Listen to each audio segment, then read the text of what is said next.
सम्माननीय माताओं बहनों, मंच पर उपस्थित हमारे भारत स्वाभिमान की सहयोगी प्रांत प्रभारी डॉक्टर पुष्पांजलि शर्मा, प्रांत प्रभारी श्री विवेक भाई, सह प्रांत प्रभारी श्री दीपेंद्र भाई, राजगढ़ के भारत स्वाभिमान के संयोजक संरक्षक श्री बी.के. गुप्ता जी, अन्य सभी पदाधिकारी, मैं सबका आभार व्यक्त करता हूं। आप सबने मिलकर ये व्यवस्था की है, मुझे आपसे संवाद करने का मौका मिला है। पिछले लगभग 6 महीनों से इस भारत देश में एक अभियान शुरू हुआ है जिसका नाम है भारत स्वाभिमान।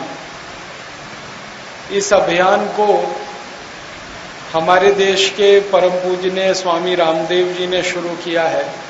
वो स्वयं इस अभियान के अध्यक्ष हैं। आचार्य श्री बालकृष्ण जी इस अभियान के महामंत्री हैं और परम पूजनीय स्वामी जी ने मुझे इस अभियान के राष्ट्रीय सचिव का दायित्व दिया हुआ है। हमारे इस अभियान में 31 राज्यों के प्रांत प्रभारी हैं, राज्य प्रभारी हैं, फिर 680 जिलों के जिला प्रभारी हैं, उनके साथ मंडल प्रभारी हैं। संपूर्ण भारत देश के करीब 2,40,000 योग शिक्षक इस अभियान में अपना तन मन धन सब लगा रहे हैं। जनवरी 2010 तक इस अभियान में लगभग 11 लाख योग शिक्षक शामिल होंगे, ऐसा प्रयास चल रहा है। और इस प्रयास में आप सभी जानते हैं कि पिछले लगभग 6 महीनों से परम पूजनीय स्वामी जी सिर्फ हरिद्वार में रहकर 5-6 दिन के शिविर कर रहे हैं एक एक राज्य के। आंध्र प्रदेश का शिविर अभी होके चुका, उड़ीसा का शिविर होके चुका, छत्तीसगढ़ झारखंड का होकर चुका है, पंजाब हरियाणा दिल्ली का शिविर हो गया है, थोड़े दिन में मध्य प्रदेश का शिविर होने वाला है, अन्य सभी 31 राज्यों के शिविर होने वाले हैं। तो शिविरों के माध्यम से अगले साल जनवरी तक लगातार 11 लाख योग शिक्षकों को तैयार किया जाएगा। इस अभियान से जोड़ा जा रहा है और 2 साल में हमारी ऐसी कोशिश है कि संपूर्ण भारत देश के लगभग 5 करोड़ लोग इस अभियान के साथ प्रत्यक्ष रूप से जुड़े होंगे। इसके लिए हम पूरी मेहनत करना चाहते हैं।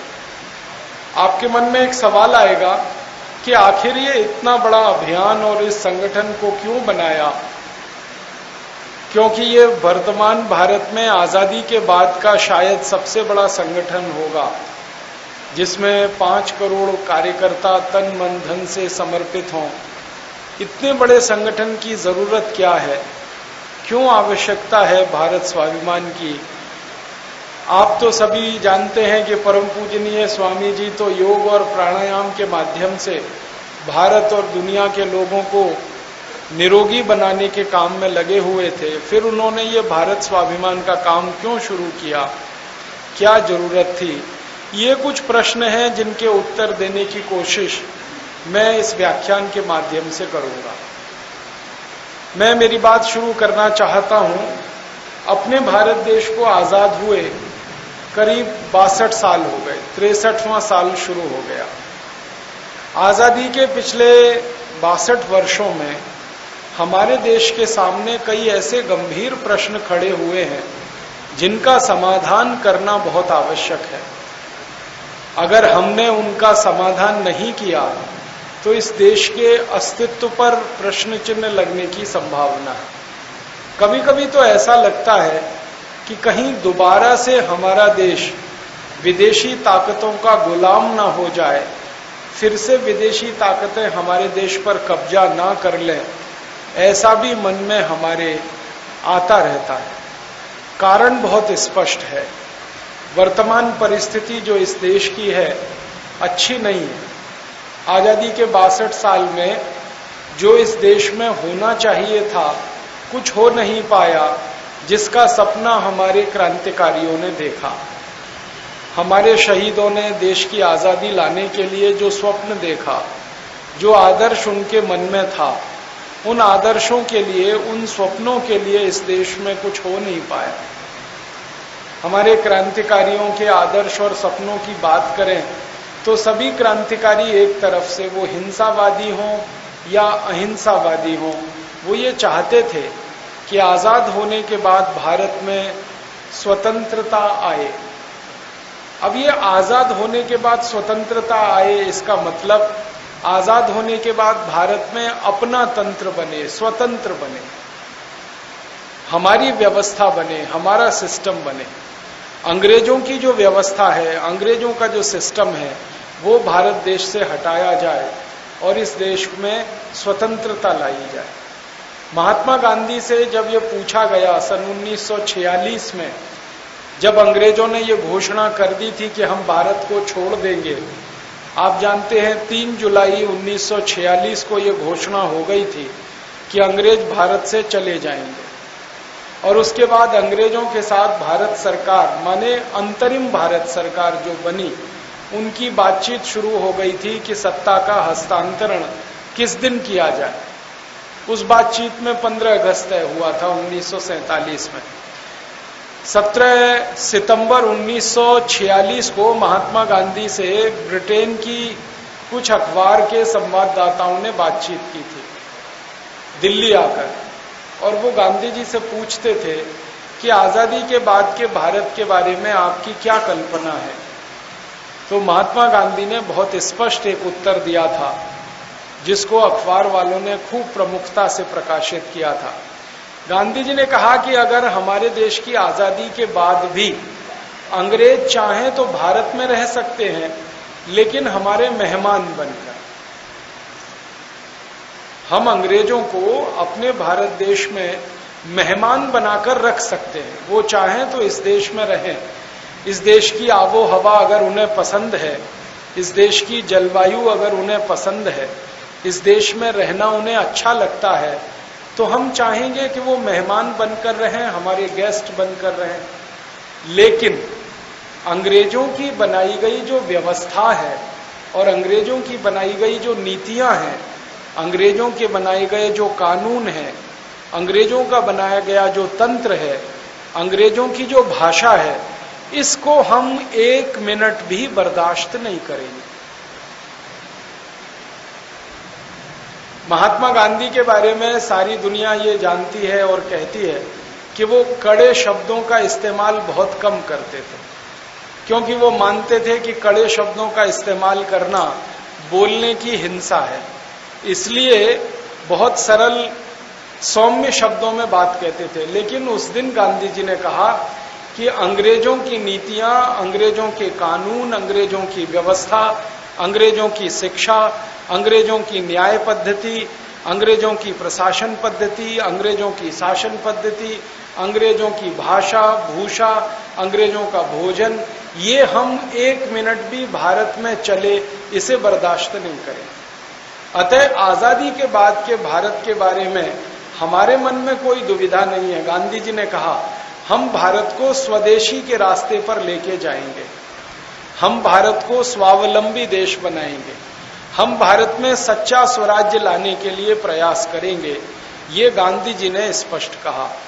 अगले ही दिन सारे इंग्लैंड के अखबारों में प्रमुखता से ये सब छपा और भारत में भी छपा।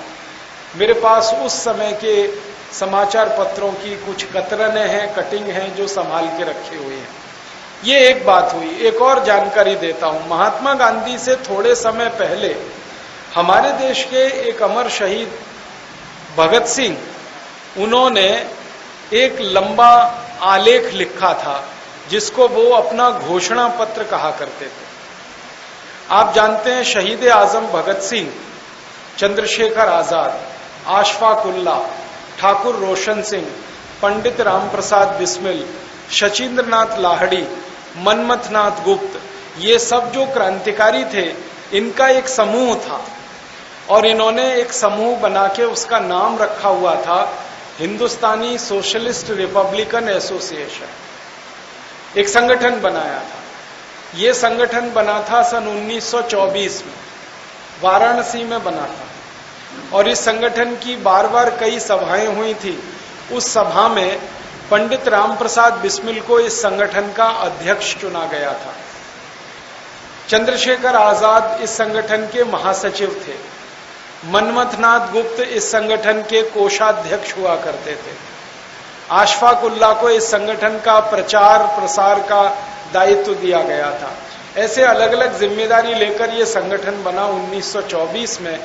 और इस संगठन का ये कहना था कि अंग्रेज हिंदुस्तान से अपने आप नहीं जाएंगे, इनको मार के भगाना पड़ेगा, क्योंकि इनके मुंह में भारत की लूट का खून लग गया है, इसलिए ये आसानी से भारत को नहीं छोड़ेंगे, इनसे भारत को छुड़ाना पड़ेगा और शायद उसके लिए हिंसा करनी पड़ेगी।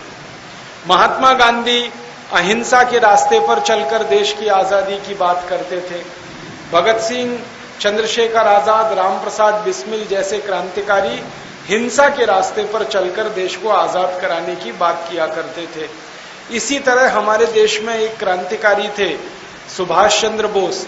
वो भी मानते थे कि अंग्रेजों के ऊपर कोई बड़ा हमला करना पड़ेगा, कोई फौज बनानी पड़ेगी, कोई सेना तैयार करनी पड़ेगी और उस हमले के बाद ही शायद अंग्रेज भारत को छोड़ेंगे। तो भारत के कुछ क्रांतिकारी जो हिंसा के रास्ते पर चलकर आजादी चाहते थे और भारत के कई महापुरुष महात्मा गांधी जैसे अहिंसा के रास्ते पर चलकर देश को आजाद कराना चाहते थे। उद्देश्य दोनों का एक ही था, देश की आजादी। मैं इन दोनों क्रांतिकारियों को ऐसा मानता हूं जैसे हमारे यहाँ कैंची होती है ना, कैंची, उसमें दो धार वाले पाले होते हैं, एक हिंसा वाला मान लो, एक अहिंसा वाला। काटने का काम वो दोनों ही करते हैं। तो अंग्रेजों की गुलामी को उस कैंची से काटने का काम दोनों ही कर रहे थे, एक हिंसा के माध्यम से, एक अहिंसा के माध्यम से। महत्व की बात जो मैं कहना चाहता हूं वो ये, हिंसा अहिंसा का सवाल बड़ा नहीं था, वो उनकी तकनीक थी, वो उनके काम करने का तरीका था। उद्देश्य दोनों का एक ही था, भारत की आजादी। 1924 में जब ये हिंदुस्तानी सोशलिस्ट रिपब्लिकन एसोसिएशन बना तो इन्होंने घोषणा पत्र जारी किया इस देश में, और उस घोषणा पत्र में सबसे पहला बिंदु ये लिखा गया कि हमें अंग्रेजों से संपूर्ण आजादी इस देश के लिए चाहिए। और फिर अंग्रेजों के चले जाने के बाद भारत में स्वतंत्रता की स्थापना करनी है हमें, माने अपने तंत्र की स्थापना करनी। और एक एक बिंदु उन्होंने स्पष्ट किया कि अंग्रेजों के जाने के बाद भारत की अर्थव्यवस्था में बदलाव करना है, भारत की शिक्षा व्यवस्था को बदलना है, कानून और न्याय व्यवस्था को बदलना है, भारत की प्रशासनिक व्यवस्थाओं को बदलना है, उन सब व्यवस्थाओं को बदलना है जिसको अंग्रेजों ने भारत की गुलामी के लिए स्थापित किया है।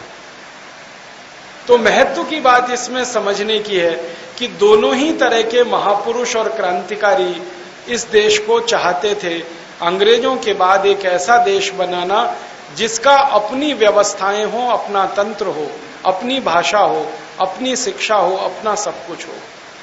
अब मैं आता हूं आज की बात पर कि अंग्रेजों के पहले के क्रांतिकारियों ने जो सपना देखा आजादी के बाद का, अब आजादी के 62 साल पूरे होने के बाद अगर हम जरा इसका अवलोकन करें तो पता चलता है कि अंग्रेज तो चले गए हैं, लेकिन अंग्रेजियत इस देश में से बिल्कुल नहीं गई है। अंग्रेजियत वैसी की वैसी ही है जो अंग्रेजों के जमाने में थी। कई बार तो ऐसा लगता है कि अंग्रेजों के जमाने से ज्यादा अंग्रेजियत अभी अंग्रेजों के जाने के बाद इस देश में हो गई है। महात्मा गांधी का सपना अधूरा है, शहीद आजम भगत सिंह, ऊधम सिंह, चंद्रशेखर का सपना अधूरा है, जो वो कहा करते थे कि भारत में स्वतंत्रता लानी है, अपना तंत्र बनाना है, वो अभी तक नहीं बन पाए। मैं कुछ उदाहरण से कहता हूं। अंग्रेजों ने इस देश को गुलाम बनाकर रखने के लिए एक कानून की व्यवस्था बनाई थी। अंग्रेजों का एक बड़ा चालाकी भरा कदम था वो ये कि भारत में कुछ भी करो कानून के नाम पर करो। अगर भारत को लूटना है तो कानून बनाकर लूटो, भारत की बर्बादी करनी है कानून बनाकर करो। भारत के लोगों की लूट करनी है, कानून बनाकर करो, कुछ भी करो कानून से करो। क्योंकि अंग्रेज कहा करते थे हम तो रूल ऑफ द लॉ वाले लोग हैं, तो रूल ऑफ द लॉ सारी दुनिया को सिखाया करते थे। कई बार अंग्रेजों की दुनिया भर के देशों में आलोचना होती थी कि आपने भारत देश को गुलाम बना के रखा हुआ है, तो अंग्रेज बड़ा सुंदर उत्तर देते थे कि हमने भारत को गुलाम नहीं बनाया, हमने भारत में कानून का राज्य स्थापित कराया है और उसको चलाने के लिए हम भारत में हैं। ये वो कहा करते। भारत में कुछ भी करना है तो कानून बना के करना है। तो उन्होंने कुछ कानून बनाए हुए थे और उन कानूनों की संख्या 34,735 जो कानून अंग्रेजों ने बनाए इस देश में। एक कानून बनाया उन्होंने इंडियन पुलिस एक्ट, एक कानून बनाया इंडियन सिविल सर्विसेज एक्ट, एक कानून बनाया लैंड एक्विजिशन एक्ट, एक कानून बनाया उन्होंने इंडियन फॉरेस्ट एक्ट, एक कानून बनाया इंडियन एजुकेशन एक्ट, एक कानून बनाया इंडियन पीनल कोड, एक कानून बना दिया क्रिमिनल प्रोसीजर कोड, एक कानून बना दिया सिविल प्रोसीजर कोड। ऐसे कुल मिलाकर 34,735 कानून बनाए और वो भारत पर अंग्रेजों का राज्य स्थापित करने के लिए थे। और 1000 साल भारत में अंग्रेजों का राज्य चलता रहे, उसके लिए उन्होंने एक कानून बनाया गवर्नमेंट ऑफ इंडिया एक्ट। तो ऐसे कुछ 34,735 कानून बनाकर राज किया इस देश पर। अब 15 अगस्त 1947 को जब अंग्रेज चले गए तो महात्मा गांधी जी जैसे महापुरुषों का ये कहना था कि जितने कानून अंग्रेजों ने बनाए हैं ये सारे कानून जला देने चाहिए, इन सब कानूनों को खत्म कर देना चाहिए, समाप्त कर देना चाहिए। गांधी जी के मन में इतनी तीव्रता थी, वो कहा करते थे कि कलम की एक नोक से ये सब कानून खत्म होने चाहिए। लेकिन मुझे बहुत दुख है ये कहते हुए कि आजादी के 62 साल बीतने के बाद भी एक भी कानून अंग्रेजों का बनाया हुआ खत्म नहीं हुआ, समाप्त नहीं हुआ, उसको जलाया नहीं गया, उसको खत्म नहीं किया गया। सारे के सारे कानून अभी भी इस देश में चल रहे हैं और वैसे ही चल रहे हैं जैसे अंग्रेजों के जमाने में चला करते। तब मन में ये आता है कि अगर अंग्रेजों के समय के कानून 62 साल आजादी के बाद भी चल रहे हैं तो कौन सी आजादी इस देश को आई है। मैं कुछ उदाहरण से कहता हूं। अंग्रेजों ने सन 1860 में एक कानून बनाया इंडियन पुलिस एक्ट। इस कानून के बारे में एक विशेष बात अंग्रेजों ने की, वो ये कि भारत के क्रांतिकारियों को, शहीदों को, आजादी की बात करने वाले लोगों को पुलिस के अत्याचार से परेशान करना, इस कानून का एक ही मकसद था और इसके लिए पुलिस बनाई उन्होंने। हिंदुस्तान में अंग्रेजों की शासन व्यवस्था के पहले किसी भी राजा ने पुलिस नहीं बनाई थी इस देश में। सेना हुआ करती थी, पुलिस कभी नहीं बनी इस देश में। इस देश में महान महान सम्राट हुए, चक्रवर्ती सम्राट हुए, जैसे चक्रवर्ती सम्राट चंद्रगुप्त, चक्रवर्ती सम्राट हर्षवर्धन, चक्रवर्ती सम्राट समुद्रगुप्त, चक्रवर्ती सम्राट चंद्रगुप्त विक्रमादित्य। इस देश में ऐसे 20 चक्रवर्ती सम्राट हुए। किसी भी राजा ने, किसी भी सम्राट ने कभी भी पुलिस नहीं बनाई, आर्मी बनाई, फौज बनाई, जो विदेशी हमले से देश की रक्षा करने के लिए है। लेकिन देश के लोगों पर अत्याचार करने के लिए पुलिस किसी ने नहीं बनाई। अंग्रेजों ने पहली बार 1860 में इस देश में पुलिस बनाई और उसका उद्देश्य ये था कि पुलिस की मदद से भारत के क्रांतिकारी, भारत के जो शहीदी के रास्ते पर चलने वाले लोग हैं, इनको दबा के रखना, अत्याचार करवाते रहना, कंट्रोल में रखना। और उस पुलिस ने अत्याचार किए इस देश पर।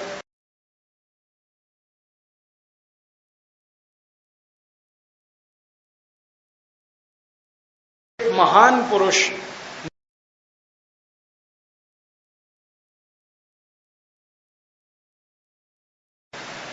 आप जानते हैं कि अंग्रेजों की सरकार ने सन 1926-27 में एक कानून लाया था, रॉलेट एक्ट।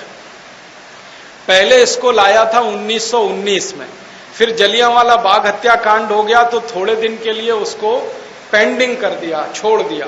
फिर दोबारा से 1926-27 में उसको लाने की कोशिश थी। उसके खिलाफ लाला लाजपत राय ने एक जुलूस निकाला था।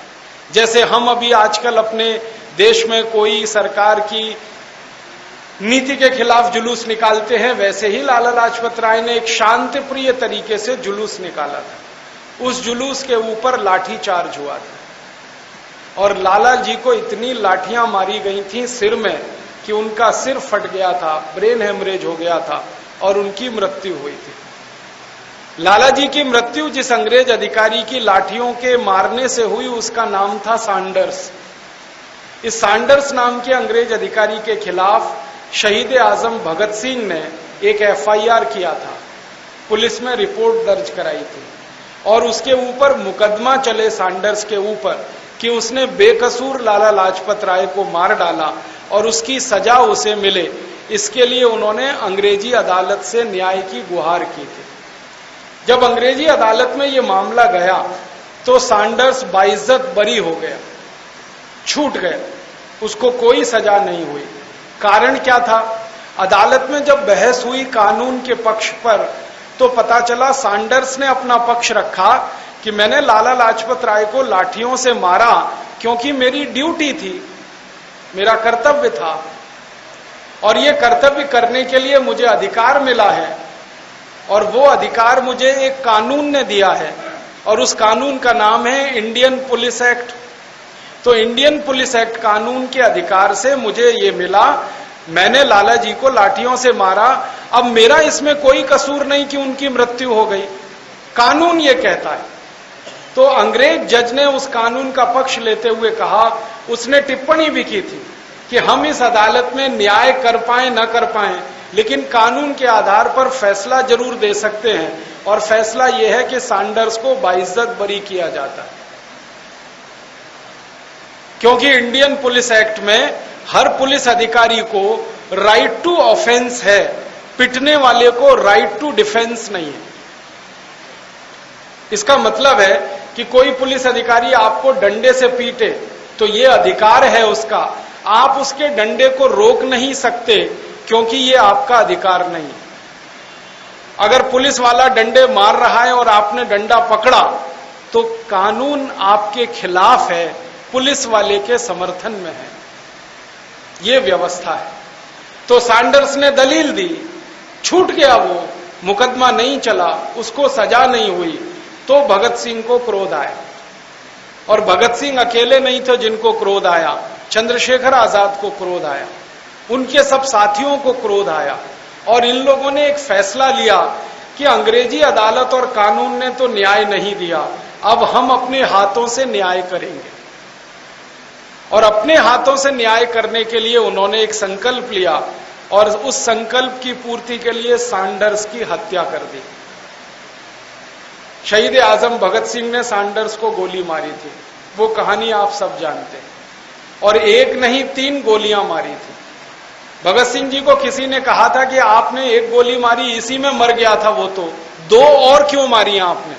तो भगत सिंह ने कहा था कि मुझे गुस्सा इतना था उसके खिलाफ कि और रिवाल्वर में गोली होती तो वो भी उतार देता उसकी छाती में, भले वो एक ही गोली में मर गया था। और आप जानते हैं कि इसी सैंडर्स वध में शहीद आजम भगत सिंह को फांसी की सजा हुई थी और उस फांसी की सजा के बाद उन्होंने कहा कि मुझे कोई अफसोस नहीं है कि मैं फांसी पर चढ़ जाऊंगा और मुझे कोई अफसोस नहीं है कि मेरा जीवन खत्म हो जाएगा, लेकिन मुझे इस बात का संतोष है कि जो न्याय अंग्रेजों की न्याय व्यवस्था ने मुझे नहीं दिया वो न्याय मैंने मेरे हाथों से ले लिया।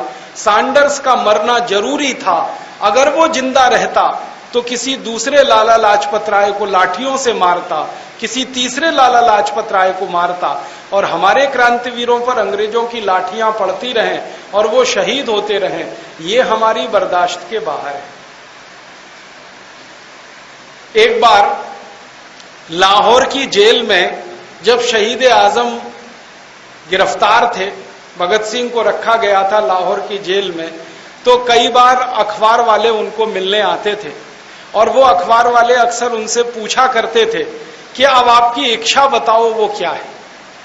अब फांसी तो हो जाएगी, वो तो तय हो गया, अब आपकी कोई इच्छा है, आप कोई संदेश देना चाहते हैं, तो भगत सिंह ने कहा कि आप लिख सको तो अखबार में मेरी तरफ से यही लिखो कि मेरे जाने के बाद भी भारतवासी सबसे ज्यादा कोशिश इस बात की करें कि अंग्रेजों का बनाया गया ये कानून जिसका नाम है इंडियन पुलिस एक्ट, ये हमेशा के लिए खत्म किया जाए और दोबारा किसी अंग्रेज अधिकारी को यह अधिकार ना मिले कि भारतवासियों के ऊपर वो लाठी चार्ज करे और उनको मृत्यु दंड मिले। ये भगत सिंह जी का सपना था।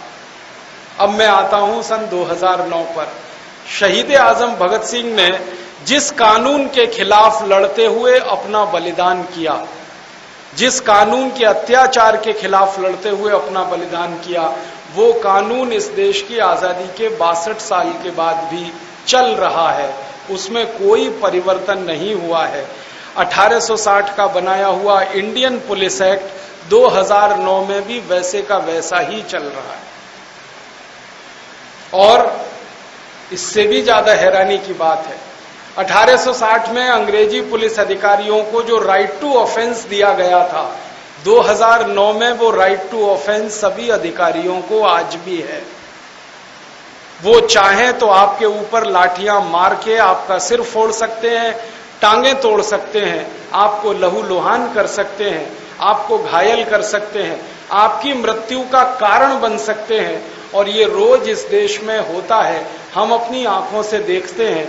आजादी के बाद इस देश के बोनाफाइड सिटीजन, जो इस देश के मालिक हैं, जिनके वोट से इस देश की सरकारें चुनी जाती हैं, जिनके नोट से इस देश के पुलिस अधिकारियों का वेतन तय होता है, उन लोगों के ऊपर पुलिस का बर्बरता से लाठीचार्ज होता है और अभी भी लोग वैसे ही मरते हैं जैसे अंग्रेजों के जमाने में मरा करते हैं। मुझे तो कभी बहुत दुख होता है ये कहते हुए, एक घटना अभी सुनाता हूं, सच्ची घटना, शायद आपको याद आ जाए। कभी कभी टेलीविजन पे समाचार देखने का वक्त मिल जाता है तो मैं देख लेता हूं। अभी थोड़े दिन पहले मैं एक समाचार देख रहा था, दिल्ली में भारत देश के अंध लोगों का एक संगठन है जिसके कुछ कार्यकर्ताओं ने सरकार के सामने अपना ज्ञापन प्रस्तुत करने के लिए एक कार्यक्रम आयोजित किया। अंधे लोगों का संगठन, उसका कुछ नाम है नेशनल ब्लाइंड्स एसोसिएशन ऐसा करके। तो उस संगठन के कार्यकर्ता इकट्ठे हुए। अब वो अंधे थे, देख नहीं सकते, तो हर एक अंधे व्यक्ति के साथ कोई एक आंख वाला व्यक्ति था। वो सब लोग दिल्ली में इकट्ठे हुए जंतर मंतर पर। जंतर मंतर दिल्ली में अब एक ही स्थान रह गया है जहां सरकार के खिलाफ आप कोई प्रदर्शन कर सकते हैं या ज्ञापन दे सकते हैं। तो ये अंध लोगों के संगठन ने ज्ञापन देने के लिए तय किया, जंतर मंतर पर इकट्ठे हुए। पुलिस वालों ने उन सबको लाठियों से पीटा, सबको पीटा। और वो देखा हमने टीवी पर, पुलिस वालों की लाठियां चलते हुए देखा हमने टीवी पे। अब जिनकी आंखें थी वो तो भाग लिए इधर उधर, जो अंधे थे वो भागे किधर। इतना खतरनाक दृश्य था कि वो बेचारे हाथों से एक दूसरे को टटोलकर भागने की कोशिश कर रहे हैं, पुलिस की लाठियां उनके ऊपर बरस रही हैं, किसी के सिर से खून निकल रहा है, किसी के कान से, किसी के पैरों से, बर्बरतापूर्वक लाठीचार्ज किया। उस दिन मैंने अपने आप से एक प्रश्न पूछा, क्या भारत आजाद हो गया है? क्या ये देश स्वतंत्र हो गया है? क्या इस देश में कोई स्वराज्य आ गया है? इस देश का आम नागरिक अंग्रेजों के जमाने में जिस तरह से पिटा करता था, आज भी पैसे ही पिट रहा है। कहां अंतर है इस देश की अंग्रेजी व्यवस्था में और आज की व्यवस्था में? एक और उदाहरण देता हूं।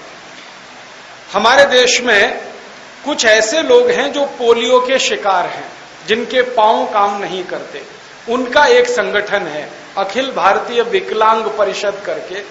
उनका एक सम्मेलन हुआ है इसी तरह से, और उनकी तरफ से कोई ज्ञापन सरकार को देने की बात थी, तो वो अपनी जो ट्राई साइकिल है उसको चला के जाते हैं, क्योंकि उनके तो पांव काम नहीं करते। उनका एक ऐसा ही कार्यक्रम था, पुलिस ने उस पर भी लाठी चार्ज किया, साइकिलें तोड़ दी उनकी, सिर फोड़ दिए उनके। और फिर उस दिन मन को यही प्रश्न आया कि भारत स्वतंत्र हुआ है क्या? भारत आजाद हुआ है क्या? और एक उदाहरण देता हूं, हमारे देश में राजस्थान नाम का एक राज्य है, वहां अभी थोड़े दिन पहले एक बहुत बड़ी दुर्घटना हुई। राजस्थान की एक तत्कालीन सरकार ने एक फैसला किया कि गांव-गांव शराब की दुकानें खोली जाए, गांव-गांव। तो जिन गांवों में पहले से शराब की दुकानें हैं, उनके अलावा जहां नहीं है वहां शराब की नई दुकानें खोली जाए। तो गांव के किसानों ने इकट्ठे होकर इसका विरोध किया और किसानों का यह कहना था कि हमको शराब नहीं चाहिए, हमको पीने का पानी चाहिए। हमको शराब नहीं चाहिए, हमारे खेतों को पानी चाहिए। आप जानते हैं राजस्थान एक ऐसा राज्य है जहां पानी सबसे कम है, तो खेतों को पानी मिले, पीने का पानी मिले, वो हमें चाहिए, हमें शराब नहीं चाहिए। इसके लिए किसानों ने एक बड़ा प्रदर्शन किया, पुलिस ने उसके ऊपर गोलियां चलाई और 17 किसान उसी क्षण मार दिए उन्होंने। उस दिन मैंने अपने आप से पूछा, क्या देश आजाद हो गया है? किसानों को इतना भी हक नहीं है इस देश में कि वो अपने खेत के लिए पानी की मांग करें? किसानों को इतना भी अधिकार नहीं है इस देश में कि वो अपने पीने के पानी की मांग करें? क्या किसानों को इतना भी हक नहीं है कि वो सरकार को कहें कि हमें शराब नहीं चाहिए, हमें पीने का पानी चाहिए? और पुलिस हमारी इतनी अत्याचारी कि उनके ऊपर गोलियां चलाए और 17 लोगों को मर जाना पड़े उसमें। और एक उदाहरण देता हूं, हमारे देश में बंगाल नाम का एक राज्य है, वहां पर सिंगूर नाम का एक छोटा सा गांव है। सिंगूर के किसानों की जमीनें जबरदस्ती छीनी गईं और उन जमीनों को बचाने के लिए किसानों ने एक संघर्ष समिति बनाई और उस संघर्ष समिति की तरफ से एक आंदोलन शुरू हुआ। पुलिस ने उस आंदोलन को करने वालों के ऊपर बार बार गोलियां चलाई हैं और उनमें 24 लोग अभी तक मार डाले हैं उन्होंने। और खाली गोलियां नहीं चलाई हैं, पुलिस के जवानों का इतना ज्यादा वहशीपना हमने देखा, क्योंकि मैं तो सिंगूर जाके आया, कि उन्होंने आंदोलन करने वालों के परिवार की मां बहन बेटियों की इज्जत को तार तार कर दिया, उनके साथ बलात्कार किया, उनका मनोबल तोड़ने के लिए। और हम जब इस मामले को लेकर ह्यूमन राइट्स कमीशन में गए तो ह्यूमन राइट्स कमीशन वाले हैरान हो गए ये सुनकर कि भारत की पुलिस आजादी के 62 साल के बाद भी वही करती है जो अंग्रेजों के जमाने में करती थी। सिंगूर जैसा ही एक छोटा सा गांव है नंदीग्राम, वो भी बंगाल में है और वहां भी यही हुआ। नंदीग्राम के किसानों की जमीनें छीनी गई जबरदस्ती, वो बेचना नहीं चाहते फिर भी छीनी गई और उन सभी किसानों को लाठियों से मारकर, गोलियों से घायल करके जबरदस्ती जमीनें लेने का काम सरकारें करती रही, पुलिस उनमें उनका सहयोग करती रही। और ये तो कुछ घटनाएं मैंने ऐसी बताई हैं जो आप सब लोग पहले से जानते हैं, सुनी है, पढ़ी है। ऐसी घटनाएं इस देश में हर दिन घटित होती हैं। जब पुलिस के अत्याचार की कहानी सुनकर पढ़कर रोंगटे खड़े हो जाते हैं इस देश के लोगों के, और फिर अपने आप से हम पूछते हैं कि क्या ये आजाद देश के नागरिक हैं जिनके ऊपर ये अत्याचार हो रहा है, और क्या ये आजाद देश भारत की पुलिस है जो अंग्रेजों जैसा अत्याचार इस देश के लोगों पर कर रही है। दुनिया के किसी देश में पुलिस के अत्याचार के ऐसे उदाहरण आपको सुनने को नहीं मिलेंगे। आप ब्रिटेन चले जाइए, फ्रांस चले जाइए, जर्मनी चले जाइए, कनाडा चले जाइए, अमेरिका चले जाइए, किसी भी देश में पुलिस लोगों के साथ बर्बरता से पेश नहीं आ सकती, क्योंकि उन्होंने पुलिस के कानून इस तरह के बनाए हुए। हमारे देश की पुलिस जितनी बर्बरता करती है, जितनी बदतमीजी करती है आपके साथ, जितनी बेइज्जती करती है आपकी, वो सब इसलिए कि एक कानून बना हुआ है, इंडियन पुलिस एक्ट, जिसमें पुलिस वालों को असीमित अधिकार हैं और उस कानून के चलते वो सुरक्षित हैं और इस देश में शासन व्यवस्था में अपने धाक को जमा कर लोगों को डराते रहते हैं, आतंकित करते रहते हैं। पुलिस अधिकारियों से जब बात करता हूं तो वो कहते हैं काफी बातें आपकी सच हैं, हम भी क्या करें, हम कानून से बंधे हुए हैं। तो मैं कहता हूं आप बगावत कर दो इस कानून के खिलाफ। आप इंसान नहीं हो, आपका हृदय नहीं है, आपका दिल नहीं है, आप क्यों नहीं बगावत कर देते? आम आदमी की समझ में अगर ये बात नहीं आती तो आपकी समझ में तो आती है। लेकिन वो ये कहते हैं कि हिंदुस्तान में हम बगावत कर सकें, इसके लिए हमारे पास कोई सुविधा नहीं है, स्पेस नहीं है, हमारी सीमाएं नहीं है, हमारी क्षमता नहीं। परिणाम क्या निकल रहा है? कानून वही चल रहा है, अत्याचार वैसे ही हो रहा है, अनाचार दुराचार वैसे ही हो रहा है। इसलिए हमको ये लगता है और कहना पड़ता है कि देश अभी आजाद हुआ नहीं है, स्वतंत्रता अभी आई नहीं है। जब तक अंग्रेजों का बनाया हुआ ये कानून खत्म नहीं होता, तब तक शहीद आजम भगत सिंह की आत्मा को कौन सी श्रद्धांजलि हम अर्पित करें, जो हर साल हम 23 मार्च को करते।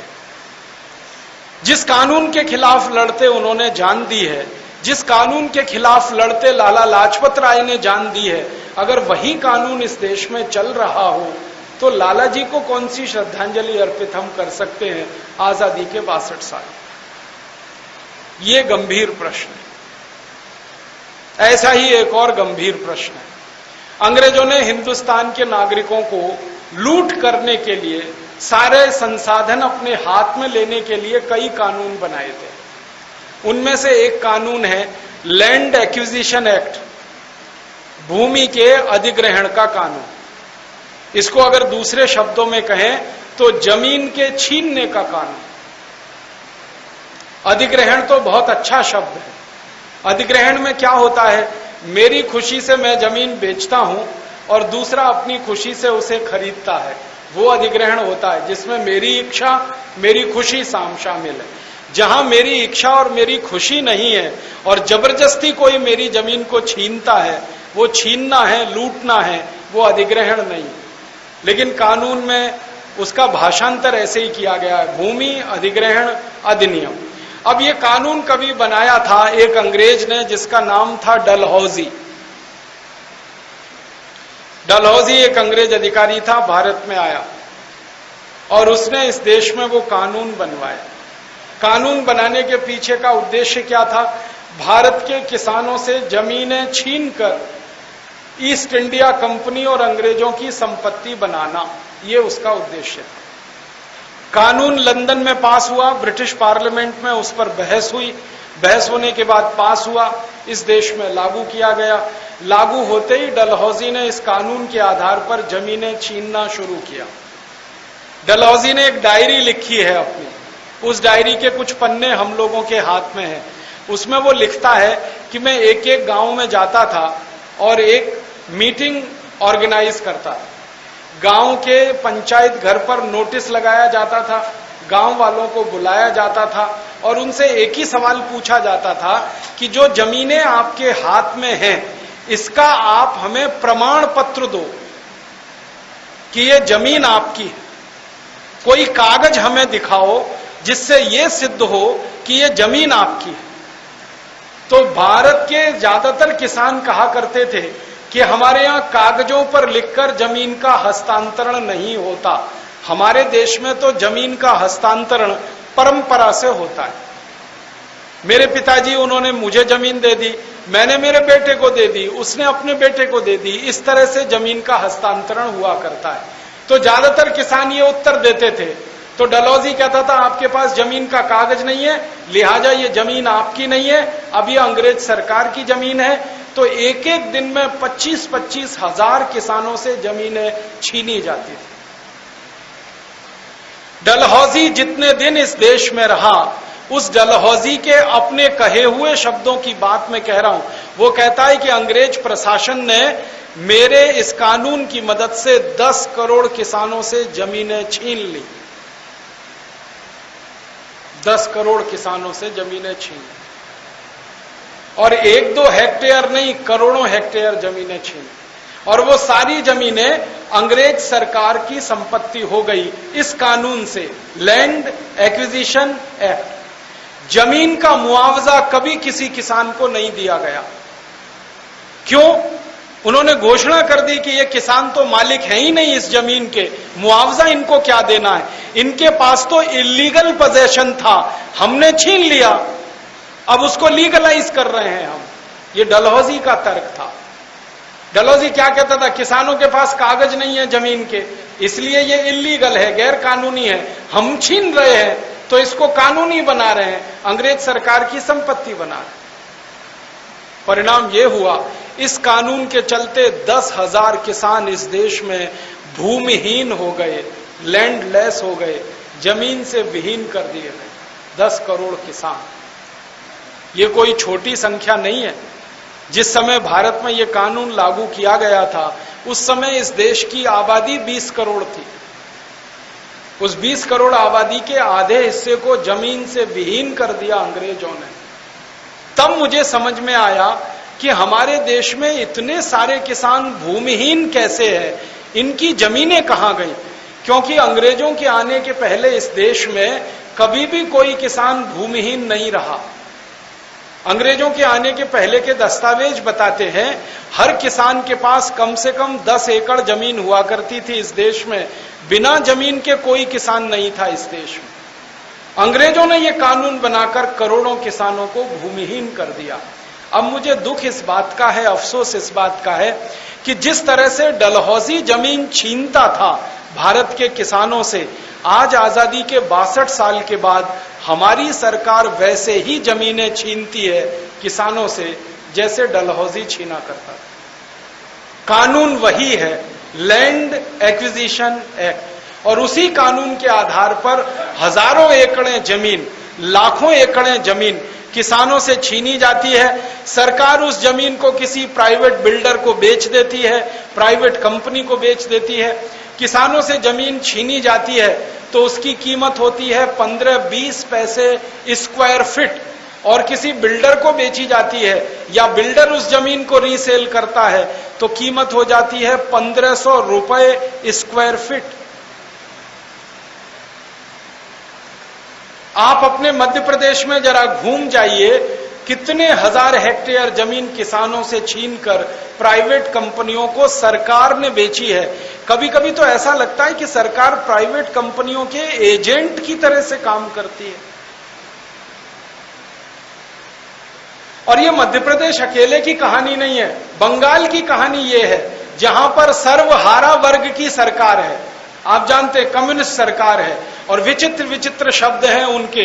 सर्वहारा वर्ग के लिए काम करते हैं, गरीबों के लिए काम करते हैं, भूमिहीनों के लिए काम करते हैं। उस बंगाल में लाखों एकड़ जमीन किसानों से छीनकर टाटा को बेची गई है और इंडोनेशिया की बड़ी विदेशी कंपनियों को बेची गई है, और उसी में सिंगूर हुआ है, उसी में नंदीग्राम हुआ।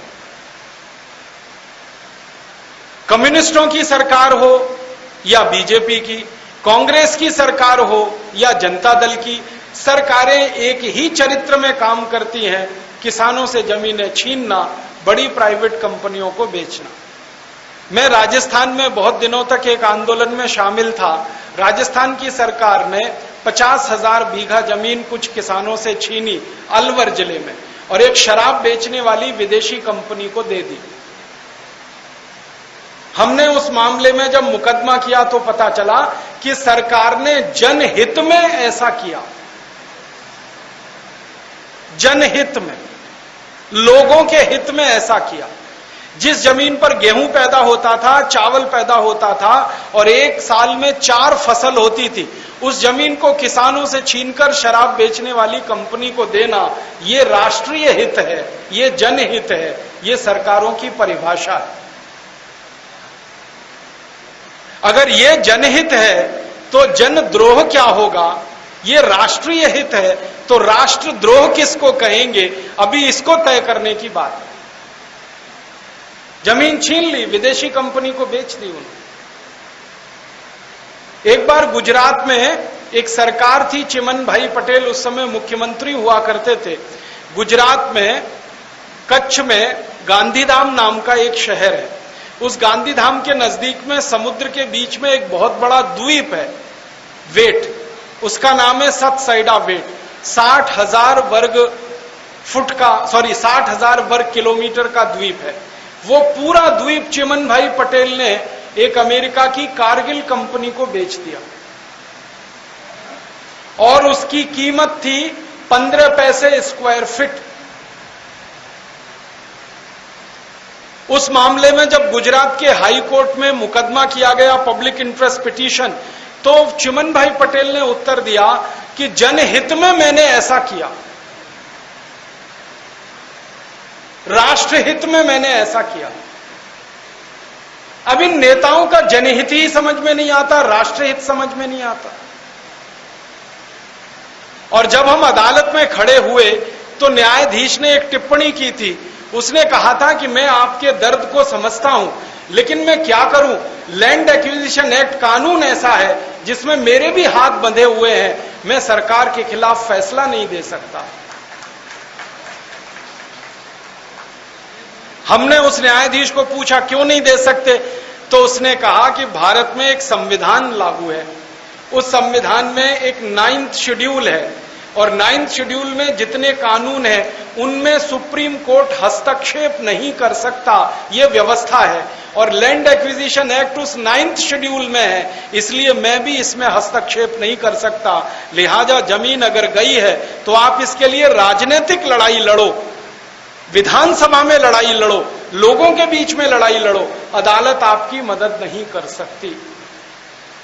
और इस देश में यही होता है, जब भी गांव की जमीनें छीनी जाती हैं। आप जानते हैं आजकल स्पेशल इकोनॉमिक जोन बनाए जा रहे हैं इस देश में, और हजारों एकड़ जमीनें किसानों से छीनी जा रही हैं, और बड़ी बड़ी विदेशी कंपनियों को कौड़ी के भाव में बेची जा रही हैं। अब तक 5.5 लाख हेक्टेयर जमीन किसानों से छीनकर सरकार ने विदेशी कंपनियों को दे दी है। तो जमीन छीनने की जो प्रक्रिया है वो वही है जो डलहौजी के जमाने में हुआ करती थी। एक नोटिस दे देते हैं गांव वालों को और कह देते हैं गांव छोड़कर भाग जाओ, अब आप कहीं भी रहो, ये गांव की जमीन सरकार की है, वो जिसे चाहे उसको बेचे। ये कानून अगर डलहौजी का है और आजादी के 62 साल के बाद भी चल रहा है, तो कैसे हम कहें कि देश आजाद हो गया है। किसानों के लिए तो देश अभी भी गुलाम है। पहले अंग्रेजों का था, अब काले अंग्रेजों का है, बस अंतर इतना है। पहले गोरे अंग्रेज जमीन छीना करते थे, अब काले अंग्रेज जमीन छीन रहे हैं, अंतर इतना ही है। पहले डलहौजी छीना करता था, अब मुझे लगता है कि डलहौजी की आत्मा ही हमारे नेताओं में प्रवेश कर गई है, जो किसानों की जमीनें ऐसे छीनते हैं इस देश में। मरा नहीं है डलहौजी, जिंदा है। इसलिए हमारे दिल में यह कसक उठती है कि भारत की आजादी का क्या हुआ, हमारी स्वतंत्रता का क्या हुआ। जो कानूनों से अत्याचार अंग्रेजों के जमाने में था, वही तो आज भी है। एक और उदाहरण देता हूं। अंग्रेजों ने इस देश को लूट करने के लिए बहुत कानून बनाए। अंग्रेजों ने इस देश में प्रवेश ही किया था लूटने के लिए। आपको यह सुनकर बहुत हैरानी होगी कि east India company trading company नहीं थी। हमने इतिहास में यही पढ़ा है कि ईस्ट इंडिया कंपनी व्यापारिक कंपनी थी, क्योंकि उसके नाम के आगे लिखा रहता है ईस्ट इंडिया कंपनी ब्रैकेट में ट्रेडिंग कंपनी। ये ट्रेडिंग का माने व्यापार ही नहीं होता है। मैं आजकल अंग्रेजों की सभ्यता और उनकी संस्कृति, उनकी परंपरा, उनकी जो निजी जिंदगी है, प्राइवेट लाइफ, उसका थोड़ा गहराई से अध्ययन कर रहा हूं। अभी मुझे पता चला कि 15वीं 17वीं शताब्दी में ट्रेड का माने होता था प्लंडरिंग, लूटमार।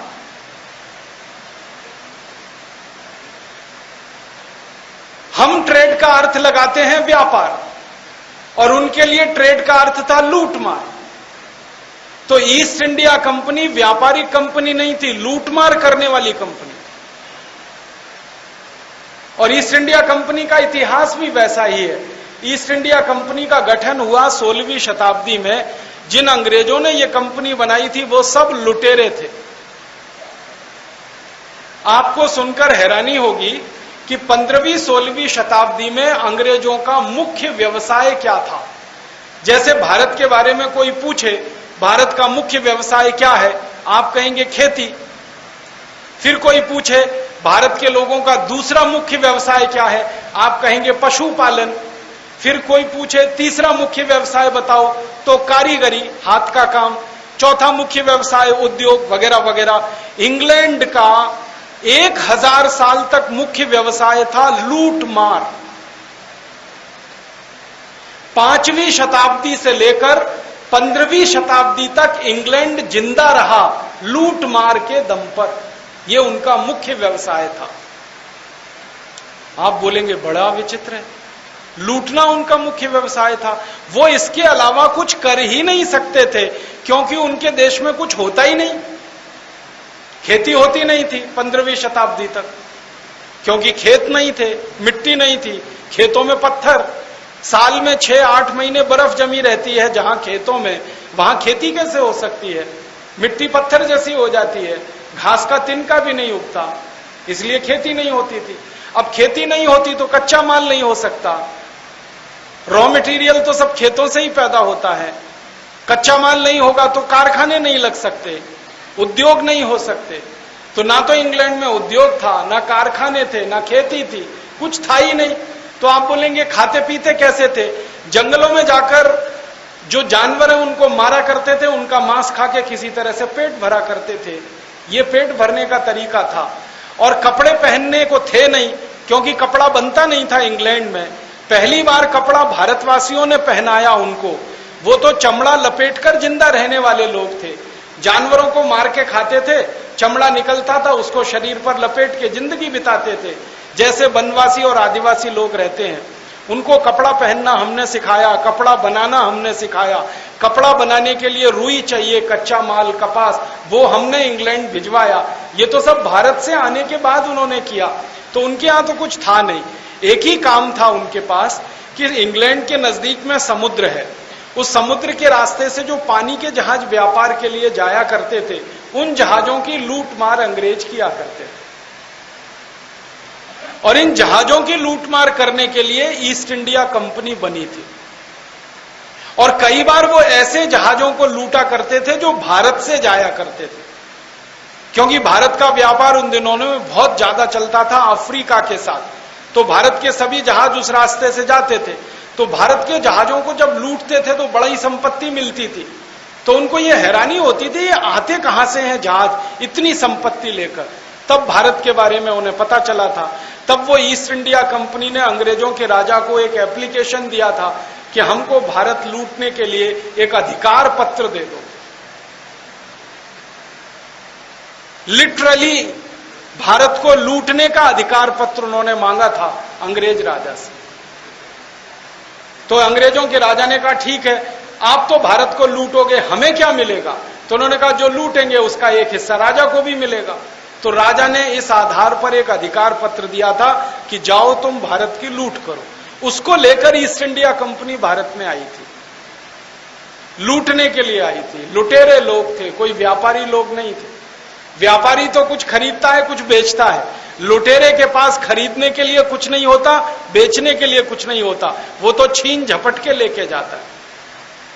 तो ईस्ट इंडिया कंपनी लुटेरों की कंपनी थी और अंग्रेज लुटेरे जाति के लोग थे। भारत में आए तो उन्होंने वही किया जिस काम के लिए आए, लूटमार की। और लूटमार जब की तो इस देश में वो हैरान हो गए, क्योंकि इतना धन और इतनी संपत्ति भारत में मिलेगी इसका अंदाजा उनको कभी नहीं था। जितने अंग्रेज अधिकारी भारत में आए हैं, जिन्होंने भी अपनी पर्सनल डायरियां लिखी हैं, सब इस बात से हैरान और परेशान थे कि भारत में इतना धन और संपत्ति मिलेगा, ये हमने कभी नहीं सोचा। एक अंग्रेज आया, उसका नाम था रॉबर्ट क्लाइव। 1757 में आया।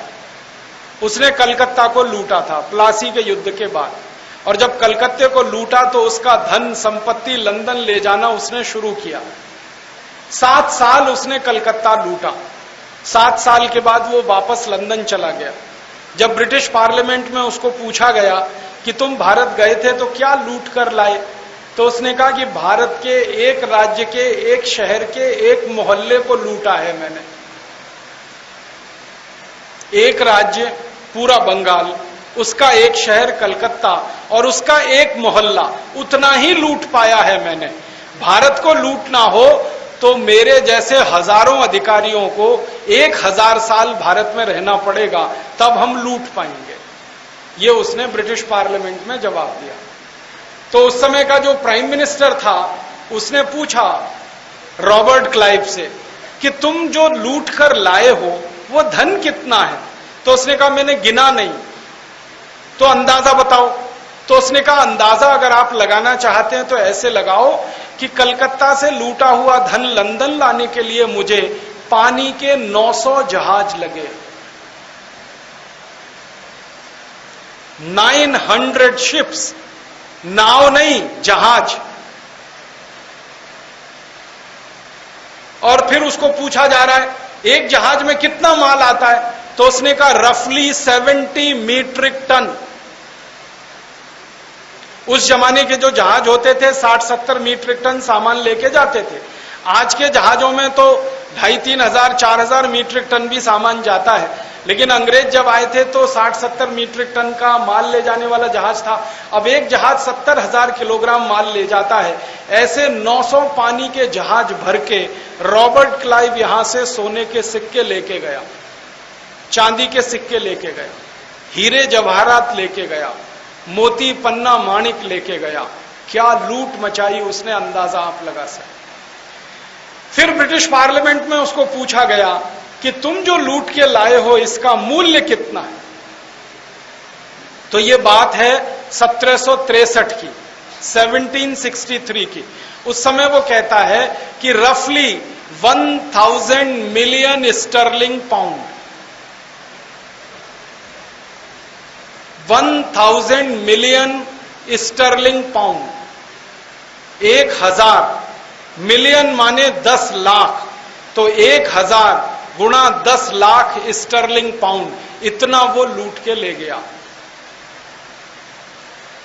अब इस धन को आज की भाषा में अगर आप समझना चाहते हैं तो 1000 गुणा 10 लाख गुणा 300 गुणा 85, ये पूरा निकाल लीजिए तो लूट का धन निकलेगा खाली एक अंग्रेज का, रॉबर्ट क्लाइव। और रॉबर्ट क्लाइव कोई अकेला लुटेरा नहीं था। रॉबर्ट क्लाइव आया 7 साल लूट के चला गया, फिर वॉरेन हेस्टिंग्स आया वो 10 साल लूट के चला गया, फिर कर्जन आया वो लूट के चला गया, फिर विलियम वेंटिंग आया वो लूट के चला गया, फिर लॉरेंस आया वो लूट के चला गया, डलहौजी आया वो लूट के चला गया। ऐसे 84 गवर्नर जनरल इस देश में आए, सब लूट लूट के ले जाते रहे और इस देश को कंगाल और भिखारी देश बनाते रहे। ये लूट का एक तरीका था अंग्रेजों। दूसरा एक तरीका था, अंग्रेजों ने 100 साल भारत को ऐसे लूटा जैसे चोर लुटेरे लुच्चे लफंगे लोग लूटते हैं। घर में घुसना, जो संपत्ति मिली उसको लूट के ले जाना, ऐसे लूटते थे अंग्रेज। अंग्रेज अधिकारियों की डायरियां बताती हैं, रॉबर्ट क्लाइव की डायरी के कई पन्ने हैं जो बताते हैं। वो कहता है कि मैं किसी भी घर में घुस जाता था बिना किसी नोटिस के, और मेरे सैनिक जाकर सारी लूटपाट करके उस घर से निकल जाते थे। घर के लोग विरोध करते थे, गोली मारते थे, सीधे गोली मारते थे, ऐसे लूटते थे। और रॉबर्ट क्लाइव कहता है कि किसी भी घर में मैं घुसा तो उस घर में सोने के सिक्के ऐसे रखे हुए मिलते थे जैसे चने का ढेर, गेहूं का ढेर। हर एक घर में, वो कहता जिस घर में घुसा सोने के सिक्के मिलते। तो ये लूटपाट करते रहे 100 साल तक, 1757 से 1857 तक।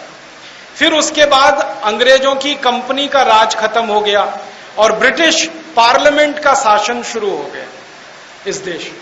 आप जानते हैं पहले कंपनी राज चला 100 साल तक, उसके बाद फिर ब्रिटिश पार्लियामेंट का राज चला।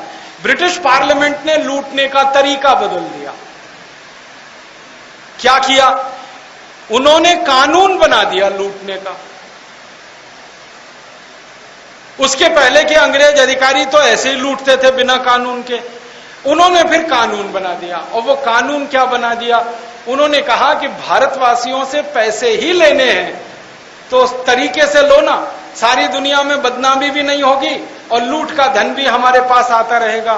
तो उन्होंने भारत में टैक्सेशन सिस्टम लगा दिया, टैक्स लगा के आपसे पैसे लूट के लंदन लेके जाना। और टैक्सेशन का सिस्टम जब वो लाए तो उसकी बहस हुई ब्रिटिश पार्लियामेंट में, तो उसमें ये बात आई कि भारत के लोगों को कैसे कैसे लूटा जाए। तो एक अंग्रेज आइडिया दे रहा है उनके ऊपर इनकम टैक्स लगा दिया जाए, तो चलो ठीक है इनकम टैक्स लगा दो। फिर दूसरा अंग्रेज कह रहा है कि भारतवासी उद्योग जो चलाते हैं, व्यापार